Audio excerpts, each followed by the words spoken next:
Universitas Terbuka Belajar Labusel tahun 2021-2022 semester 2. Adapun mata kuliah yang saya ambil yaitu PAUD 4208 Penanganan Anak Berkebutuhan Khusus, yaitu dengan tutor Ibu Nur Aisyah Nasution SPD.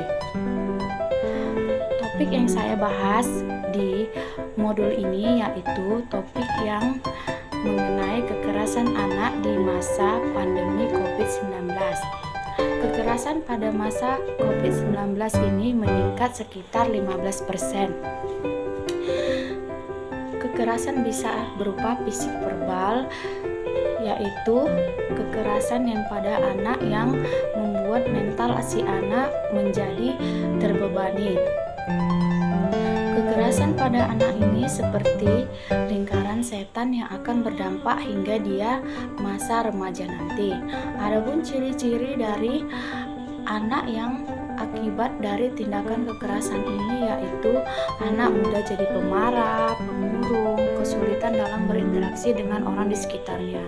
Terus dapat melakukan hal-hal yang beresiko seperti penyalahgunaan narkoba dan sering berbuat onar.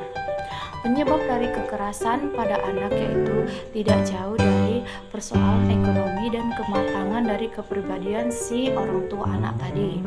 Hal ini juga tidak lepas dari karena pengurangannya lapangan kerja, sulitnya mencari nafkah, dan banyaknya pengangguran di masa pandemi COVID-19 ini. Tindakan kekerasan itu pada anak bisa berupa mendendang anak, mengguncang anak, memukul anak, dan melempar sesuatu pada anak. Ini dapat menyebabkan gangguan mental si anak menjadi terganggu dan psikis yang menjadi trauma kepada si anak. Di sini ada juga istilah disebut dengan abuse. Adapun yang disebut dengan abuse yaitu suatu sikap yang meremehkan, pencemaran, menakut-nakutin, hingga menertawakan yang berakibatkan pada mental si anak tadi. Sebagai orang tua, cara menangani anak yang terkena dampak kekerasan ini yaitu dengan memantau pertemanan anak-anak kita, karena pergaulan dengan anak yang teridentifikasi dengan kekerasan juga akan berdampak buruk. Fase anak merupakan fase bermain.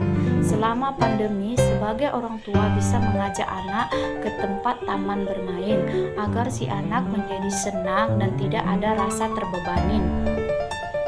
Tetapi tidak lupa juga untuk memperhatikan peraturan protokol kesehatan.